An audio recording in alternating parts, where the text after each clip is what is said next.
a cold winter's night, with the storm at its height, the lifeboat answered the call. They pitched and they tossed till we thought they were lost, as we watched from the harbour wall. Though the night was pitch black, there was no turning back, for someone was waiting out there.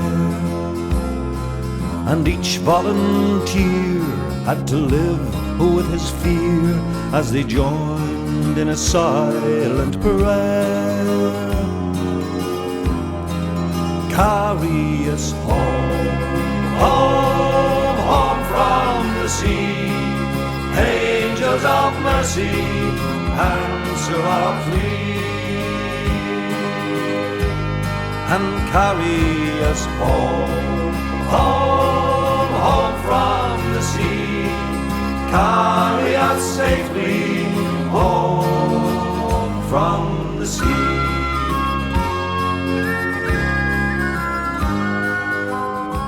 So Seamus, how's it going? You're in your last win of miles now, Seamus? Yeah, last couple of miles now and head out to the lake station so warm, and I'll finish up out there. Good luck, Seamus. Right, thank you.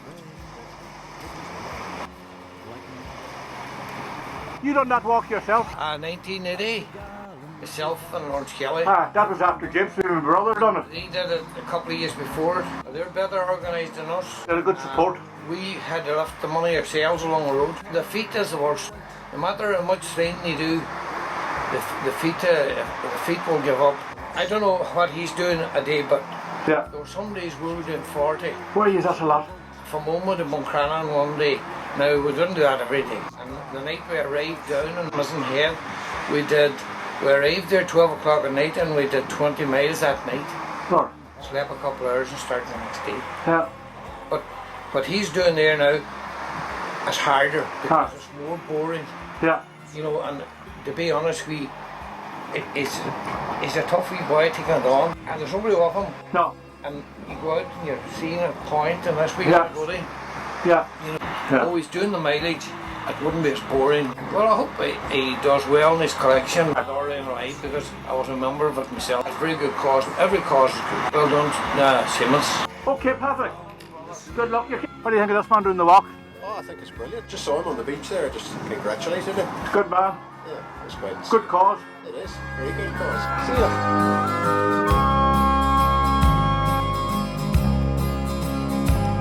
And back in the town, on a street that runs down to the sea and the harbour wall, they had gathered in pairs at the foot of the stairs to wait for the radio call.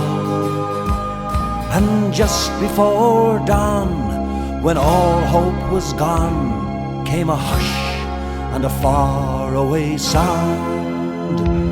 'Twas the coxswain, he roared, all survivors on board, thank God, and we're homeward bound.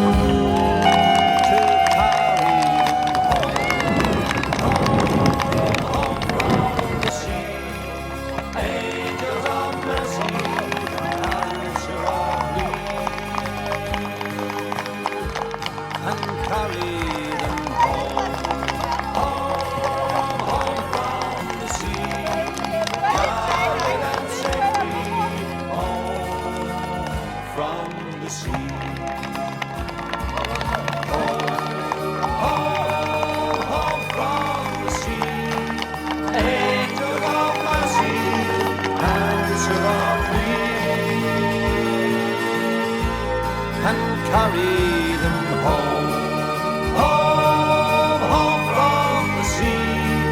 Carry them safely home from the sea.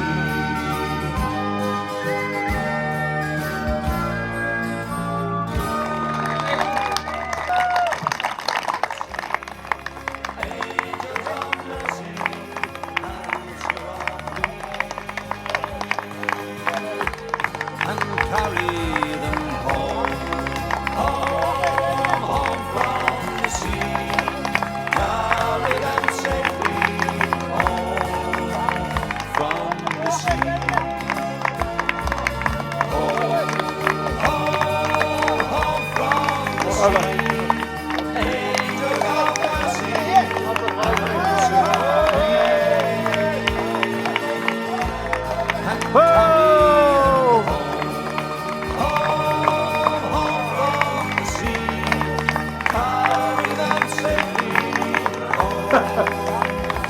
done, Seamus. What made you do it in 21 days? I said, geez, I keep it at 17 miles now every day this week, so. Bang it out. I banged it out then. But then when I was here then, for the first time, I didn't know James had worked it in 21 days, you know. Where you go again? It's a new head. You're there. Hold it out there.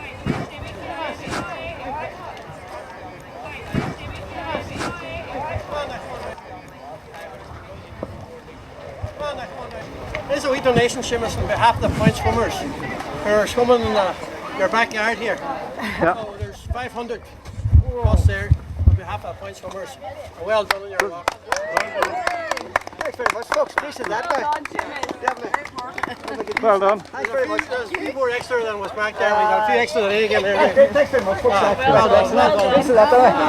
And Great job. And they're swimming from Cork to Malin next year. We'll give it a go, will we? very good, very good. Thanks very much, folks. Alright, lovely. Well done. Thanks, folks, again. So now, Seamus.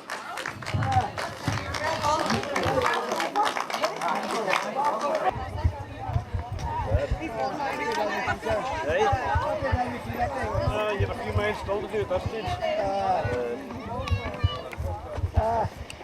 I bet this man too well, dude.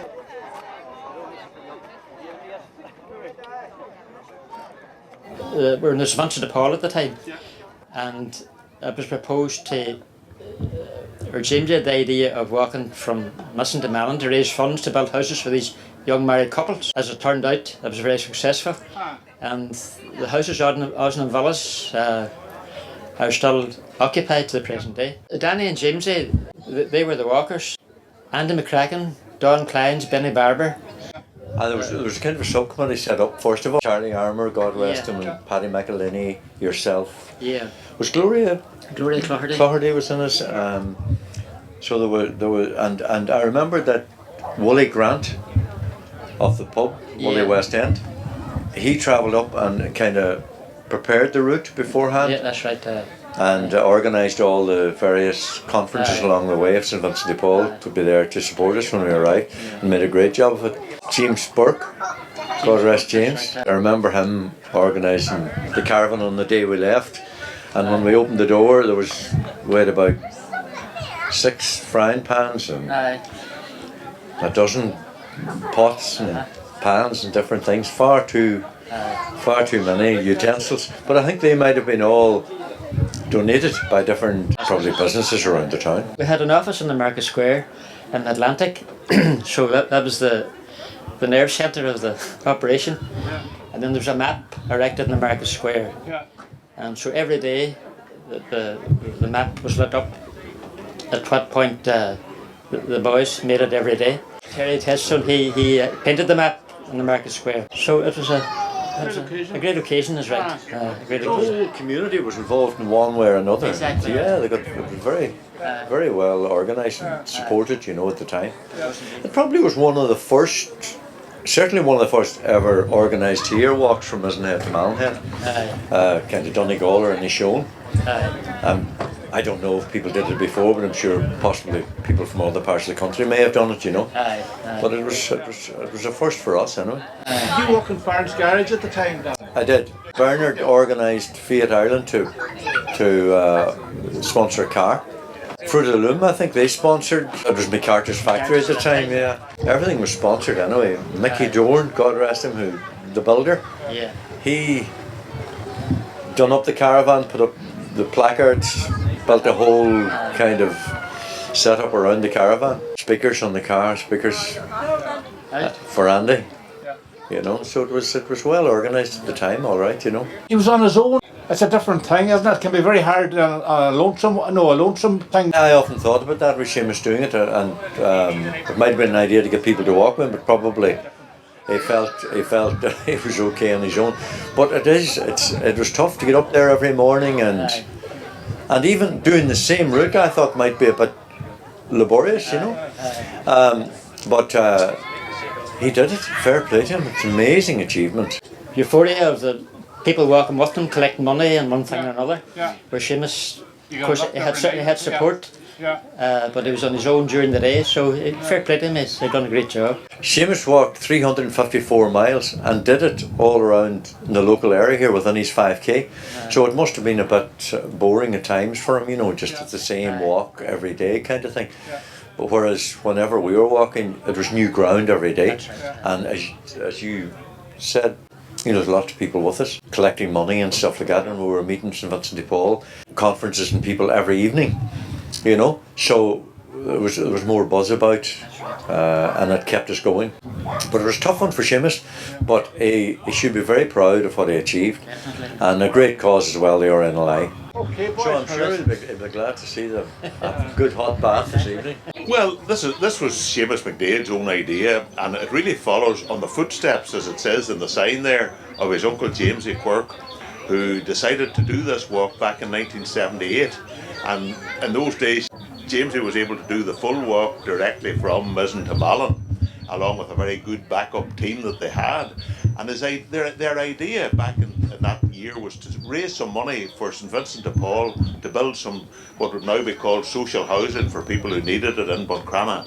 And it was a very laudable project and very well thought out and managed in days when there was very little technology or anything available. But they set off with a car and a caravan which they had got sponsored with different people, and I think their main driver was Andy McCracken. Danny Kelly here was with them, and there was Benny Barber and Don Kleins were collecting the money, and Vincent Dehan was in the background doing the backup work. And I think every town they arrived at, they travelled around with a car, told people they were collecting for St Vincent de Paul, and then they did the collections, and Jamesy kept walking. And then wherever they stopped at night, they would ring back to Buncrana, and there was a map of Ireland put up in the market square in Buncrana, and a light was lit on that every night that showed the progress that they had made, and it was really fantastic. And I don't know the exact total, but I think they raised about £35,000 in those days, which went a long way to start. I think it was the Rose Court, I think you call it, just at the Cockhill Road there, as you coming out of Buncrana. And it was an amazing achievement to do, and a great thing to achieve. And then Seamus had always got it in his head that he wanted to emulate the walk, and he's never managed to be able to find enough time to do it. But you know, there's odd good things that have come out of this COVID, and that it gave him the time to be able to tackle it, but he couldn't tackle it the full distance. So he's done 354 miles around Buncrana and the highways and byways, but he stayed within the 5 kilometres. So there's lanes and borings and goodness knows what that he's been up, down and across, and he's met people and seen places that he never knew existed. But he has walked steadily almost 17 or 20 miles a day, and today he finished here back at the lifeboat station, where as Seamus is a full crew member here and has been for a long number of years, and as well as walking and following his Uncle James's footsteps, he has been raising money for the RNLI, and at a rough count today, I think he's about €3,500 or €4,000 raised, which again is fantastic to have managed that all on his own, no backup team or very little, unlike James's very well organised effort. Seamus was working on his own, and that was understandable in the circumstances we have today. But it's an amazing achievement, and I think it might even give him the appetite to go and actually do the whole walk at another time. So we wish him every success for having done it, and every congratulation, and it's just a wonderful thing to have done. Congratulations, Seamus. Well done. We're all proud of what you've done. You come up with this idea yourself. Growing up, I was always heard about this walk with Jamesy and Danny Kelly and the boys, and I always thought it was something I liked to have done, you know. And then this year, during lockdown, I said, geez, I wish I could do it, and I just came along and I says, right, I'll do a virtual, which was all happening all over the place, these virtual races, walks and all. So I said I would do a virtual one for the lifeboat, which I'm involved in. To follow in Gypsy steps, I started on the 1st of March, and I just had an idea around the Buncrana area that like I had between the end of Loddon Beach and out the end of Strigill, and I could end up around the back hull, and you know, then there was another place I could head out just around Ballymcgan area and just different townlands around the Buncrana area. First week anyway, I set out and I covered 115 miles done that week. And then I just progressed on to there, the big miles. I started doing that at 17, 18. It just felt good. And by the end of the second week I realised that if I kept it at 17 miles a day now for the rest of the week, I would finish on a Sunday. And when I met Danny Kelly now, they told me that Jamesy had finished in 3 weeks. So it was nice to do it then in 3 weeks. When you got up every morning, your good wife would come in with a big bowl of porridge to you, didn't she? Yes, come in there, Malin. I was spoiled there, yeah. Do you walk too yourself, Elizabeth? I do walk, yes. Because we seen you come in, you met him there today and give him a wee bit of support, which was lovely. Yeah, well, today's his last day, so I did do a few days with him or whatever, and he got up every morning and done his few miles and came back, got a bit of lunch, and then went and done another few miles, and then he would have done another few miles at night. Yeah. So I provided the food and kept the things going. So yeah. Oh, very, very proud myself. Zoe and Dylan are very proud of him, and he's raised a lot of money for the lifeboat for the RNLI. Yeah. So yeah. All very proud. Next time I'll be doing them miles, I'll be driving it. We drop down to Spike Island or something. No, that's a tune. Okay, Seamus, I'm sure on behalf of everybody you've done brilliant. Thank you, Thank you, Q. Thanks. It was lovely. We're very proud of him now. He done so well and kept up the regime. Yes, he done wonderful. They done well. Yeah. They had a time. I like that too. A bit different from opening and shop in the morning, maybe. With the COVID now and the masks and everything, it wasn't easy, and no. It'll be go down history as the year that he walked. The strange times was in it, like you know. That is right. Yeah. Okay, the final word to you, Charlie. Anyway. Proud of what he done now. Yeah. But he done it in a good time. I didn't think he could get it done. No. You should think it finished at 2 o'clock. Yeah. And carry them home, home from the sea. Carry them safely home from the sea. Home from the sea. Angel of mercy, answer of me. Services have been praised for their swift response and participation in a major search off Buncrana yesterday evening. The incident has since been declared as a well-intentioned false alarm.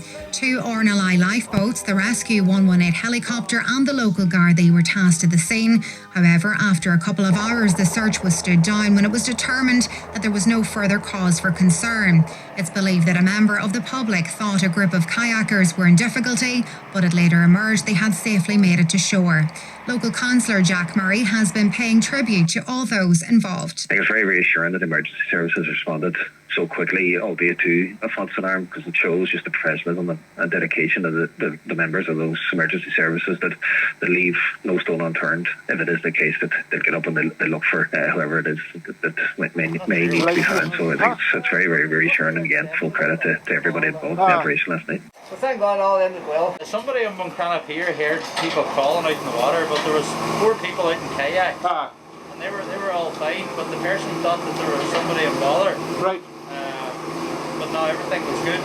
But we had, Seamus was saying, we had the RNLI Lifeboat, we had the RNLI Atlantic here behind us, and we had the Rescue 118 helicopter from Sligo, and I know that. assisted in the yard as well. Yeah. Okay, you'll sleep tonight, Seamus. Good luck. Thanks, you. And the harbour wall, they had gathered in pairs at the foot of the stairs to wait for the radio call. And just before dawn, when all hope was gone, came a hush and a faraway sound.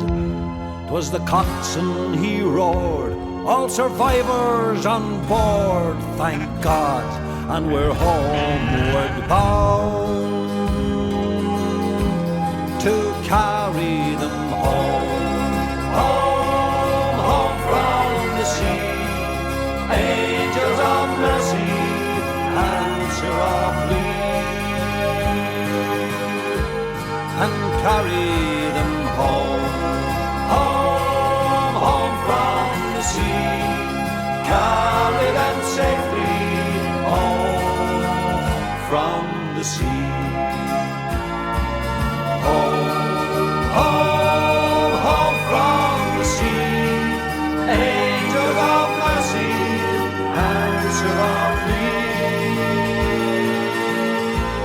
and carry them home.